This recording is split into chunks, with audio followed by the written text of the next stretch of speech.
Hi, I'm Mark O'Connor, CEO of Steinway Galleries Australia, and I'm here today with an icon of the piano industry, Mr. Graeme McGowan.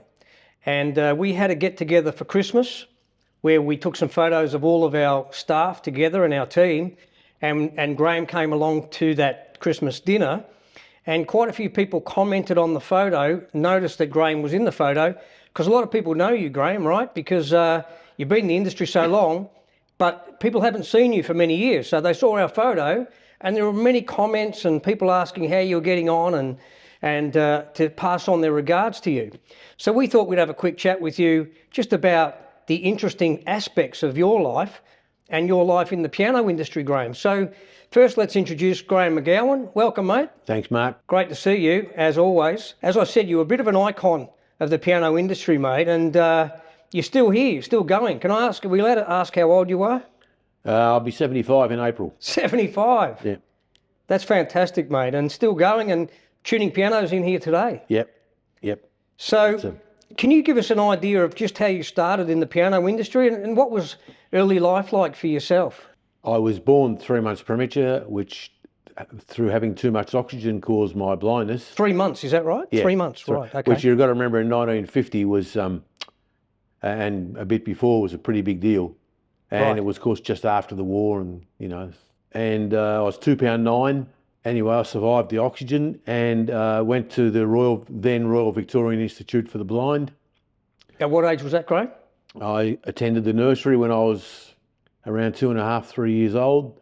Right. Then went up to the school, attended the school from 1957 to 1966. So were you there full time in that school? Yeah, we used to board there. Okay.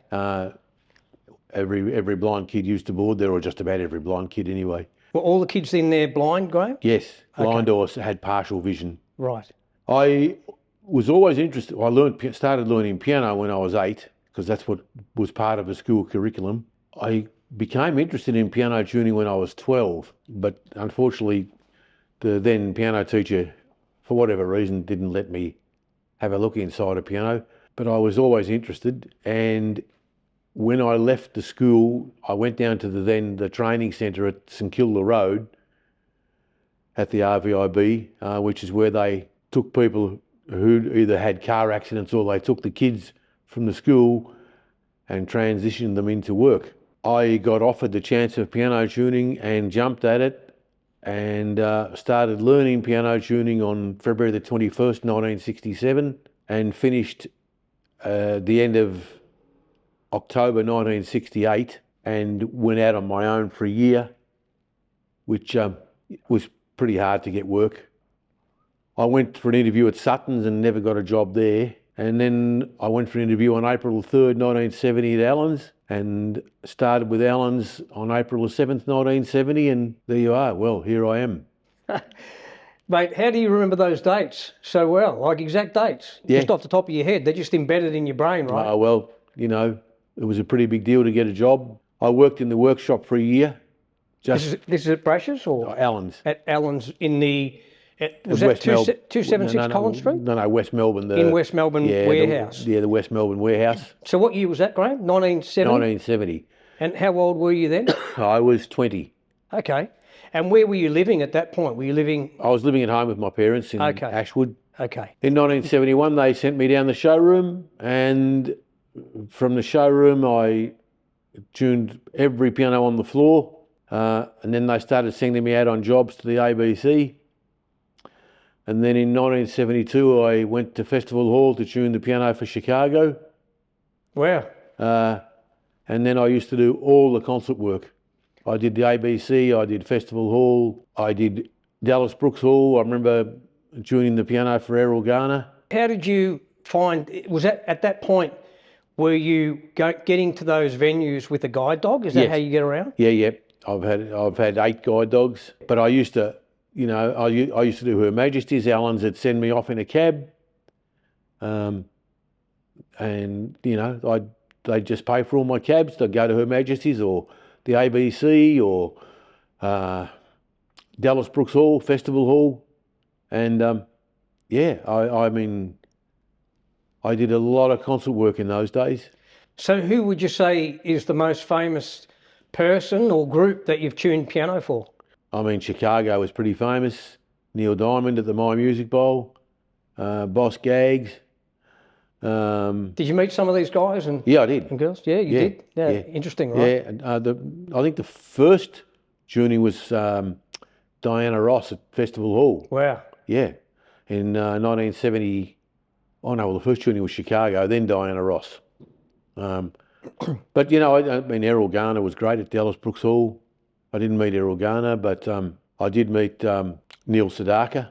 If we can sort of go a bit forward to the 80s, Yep. Allens, you know, were taken over by Brashers in the mid 70s, and Brashers wanted everybody on subcontract. So prior to that, were you employed by? I was employed by Allens? Allens, yeah. Right, okay. Yep. And I was then Brashers employed me till September 82, and then I went out on my own and have been working for myself ever since. You know, still tuned to pianos for Brashers, Allens, whoever else wanted me. So what would you say are some of the most memorable moments that you can recall from your time over the years? Obviously, I've known you now over 30 years, and we've had a lot of interaction with you over many years and in different positions that I had. Obviously, when I was at Allens, and then we brought you across to Exclusive Piano Group. We had our Essendon showroom, and then now here into our Melbourne Steinway Gallery. But we've had a lot of fun times over those years as well. Yeah. You put up with some of our practical jokes and some of our silliness as part of the Allens crew that we had there. Yeah.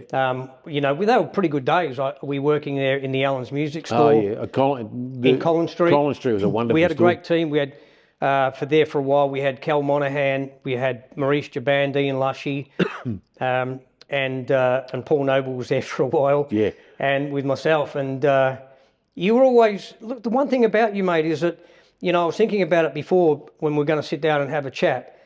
Through all those years that I've known you, I've never known you to have a bad day. Like you'd never complained about the challenges that you've faced. And you're always a positive person and always, you know, looking at things, you know, in such a great way. Is that something that you just focus on, or it's just naturally the way you are? I don't think about it. It's just the way I am. Look, blindness is an inconvenience. Yes, we can never do what a sighted person can do. I mean, I can't drive a car for a start, although it's coming. But, you know, I mean, I've had a wonderful career tuning pianos. That was the best thing that ever happened to me was getting my job at Allens. It was the best thing that ever... Well, there's two best things. Getting a job at Allens and marrying my wife, Carol, who we knew each other at school. And then, you know, she went and got married and I stayed single, and then we re-met and got married, and she had 5 children. And so when joining Allens and marrying Kaz was the 2 best things in my life. Good on you, mate. Well, and when did you marry Carol? How long have you been married now? Re-met in 1990, married September 7, 1991, and here we are. So do you guys live on your own in your We live on our own, yeah. We've got a unit in Gisborne. Don't give out the address. People come around and see you, mate. Yeah. But we're in Gisborne. We're obviously getting a bit older now, and well, I've had some health issues, but right now all things are good. Well, look, you know, right through those health issues, you've kept me in the loop and will give me a call, and I've appreciated that and keeping in touch with you. And you've handled that like a trooper as well. You went through some pretty tough times, and to come out the other end for us to be sitting here today is a fantastic thing, because I know that you were not well there for a while. And that's part of the reason that we wanted to sit down and have a chat with you, because you've come out the other end. You're still here, you're still tuning, and you're still positive, mate. So you are an absolute inspiration to a lot of people. I don't know if you know that. Do you know that? Oh, that's lovely. Thanks, Mark. Well, you're a humble guy. But no, we do appreciate the relationship with you and the fact that you're still here and you're still tuning for us. You've got a new dog here, Lizzie, who's having a nice rest there, but she's a great one. I know in the Allens days, what was a dog that the dog used to like me? I mean, I'd go and pat the dog. Was that Remini? Remini, you know, and then I'd get up the other end of the showroom and give her a bit of a wave. She'd take off and run towards me. I know. Sometimes you used to get a little bit upset with that, call her back.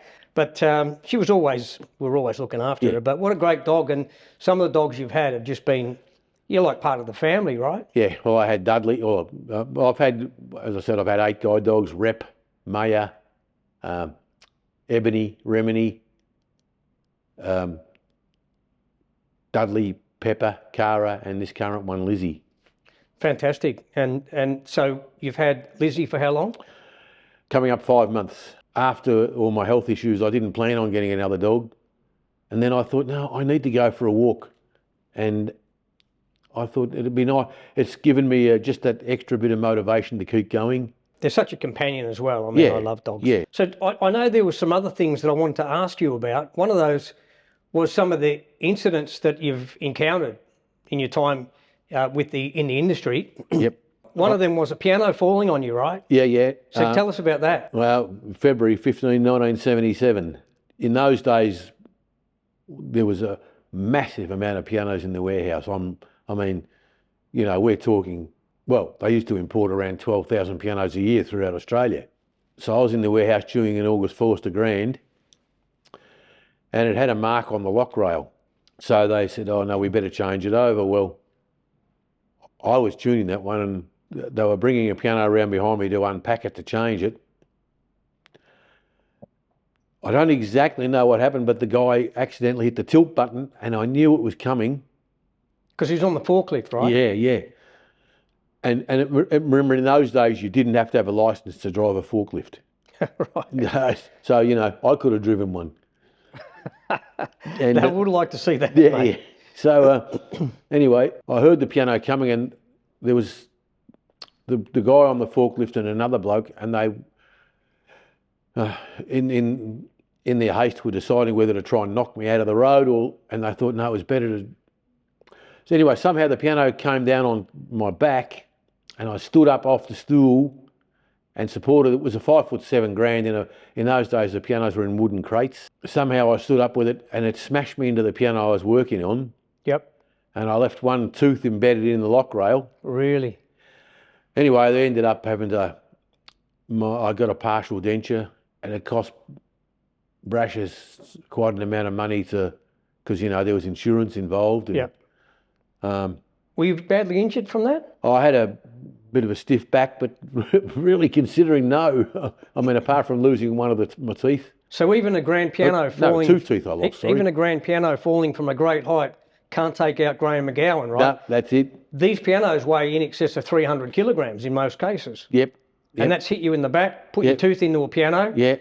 And I stood up with it on my back. Really? And then they pushed it off me. And I mean, when you think what could have happened, I mean, I could have been a paraplegic or dead. Well, you weren't. You're super Graeme, and you're still going. Yeah. And you've even been smacked by a piano. So, anything else that you can recall, major incidents in your life, or your life in the industry? I think one of the funniest things I had happen was went to tune a piano. It was a job for Allen's one day, and I forgot to tell the person I have a guide dog, because I always like to give people the right to refuse in a private home. Yep. Because, I mean, in a public place you can't refuse, but in a private home, of course. I rock up at the house and he said, no, you can't. He was a German gentleman. He said, you can't bring the dog. I said, well, then maybe you better get somebody else. He said, oh, you come in, I put paper down on the newspaper on the floor so the dog can pee on the paper. I said, you won't have to worry about that. The dog won't wee on the floor. Anyway, he put the paper down. I thought, oh, well, bad luck. He can put the paper down, the dog, she won't care. Well, by the time I finished that piano, he said, you and your dog, you are welcome here any time. And, you know, that was one of the funnier incidents I've had tuning pianos. Well, I guess, some people don't have awareness of these things, and once they understand what's going on, then they have a different take on it. I know that in most cases, people love to see you come in with the dog. Yeah, I think the bottom line is, Mark, number one, it's once the dog's in and settled, and once they see that I know what I'm doing, then they're okay with it. They're okay with it, yep. The other thing I was going to mention was you love your sport, right? So in the Allen's days, you'd always be sitting there listening to the cricket. Do you still listen to the cricket? Yeah, you bet. On the phone these days. Yeah. And so it's changed a little bit how you listen to it, right? Yeah. You used to have that little transistor radio. Yeah, that's right. Well, of course, now these days you can listen on the phone. And if people want to watch it on the phone, they can. I mean, It's fantastic. How'd you feel about the Aussies in the test? Look, that was very good for cricket. But I love the tennis too. I've been having the tennis on. Have you? Okay. Oh yeah. Like the footy when the winter's on. Don't care much for horse racing or stuff like that, but. No, well, I also know you love your footy, and I won't hold that against you being a Hawthorn supporter, so you're still following the Hawks, right? Yeah, no, since 1959. Wow. What made you go for Hawthorn? It was a friend of mine at school said to me, hey, why don't you barrack for Hawthorn? I said, yeah, all right. Because I could have barracked for Collingwood or South Melbourne. Well... Because my mum was Collingwood. And you should have gone for the Pies, mate. We tried to convert you. Yeah, but look how many more premierships we've got. Well, let's talk about current form. Well, nearly look at last year.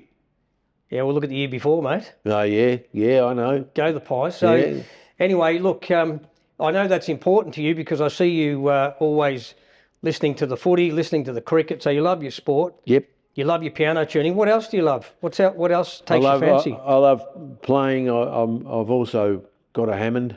I used to do weddings, wedding receptions. Do you still do any playing? Because I knew you were a great player. You used to play the boogie woogie stuff and all the jazz things. Yeah, I still do playing. I don't play for any functions these days, but mainly because it's not there. And look, I don't kind of want to anymore. Yeah, I've been there, done that.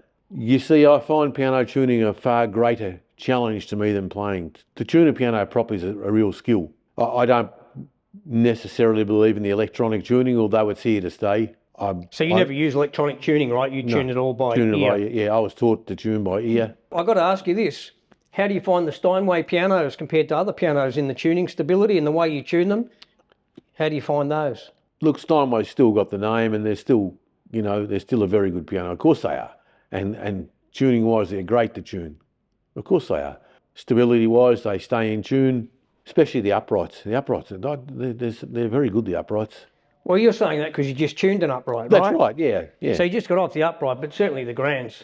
I'm not trying to sway you, Graeme, but the grands... No. I mean, the concert grand's very good. Of course it is. So it should be. They've been around for a long time and they do their job properly. One thing I just wanted to touch on, there were, as I said, going back to the Allen's days, there were some practical jokes that used to happen, and you always you've always taken them in the right way. You didn't mind people with the practical jokes and some of the things we used to do? Oh no, the trouble is these days, Mark, you wouldn't be able to. Well, they weren't bad. But people get, I don't know, people are like live and get on with life. People. I don't know why people are so sensitive now. It's very sad, actually. Yeah, there is a bit of that, but no, you always had a bit of a laugh. I can remember, I think the only real practical joke that I played on you was sometimes taking your tuning hammer off and putting it on another pin when you'd taken off for lunch or something. Oh yeah, but you'd come back and always work it out. You always knew where you're up to because there's no putting things over you, mate. No. And is there anything else you'd like to add about yourself and before we finish up and just having this chat? Put it this way, I mean, I've had a wonderful life as a piano tuner. I wouldn't have done anything else. I mean, I love coming here. You guys look after me. No, I appreciate that, mate. And look, appreciate you having a chat with you. I think people will find it interesting, some of the things that you've dealt with and the way you've dealt with them. As I said before, you never complain. You're always in high spirits and people love dealing with you. So we really appreciate the relationship and I appreciate the friendship. Wish you all the best moving forward, mate. I think we'll have you here for a number of years to come. Yeah, and you'll as long as my health holds up. Mate, you'll be right. You'll keep on keeping on. Yeah. Well done to you. Thank you, Mark. And lovely to have a chat. Thanks, Mark. Thank you, mate. Good on you.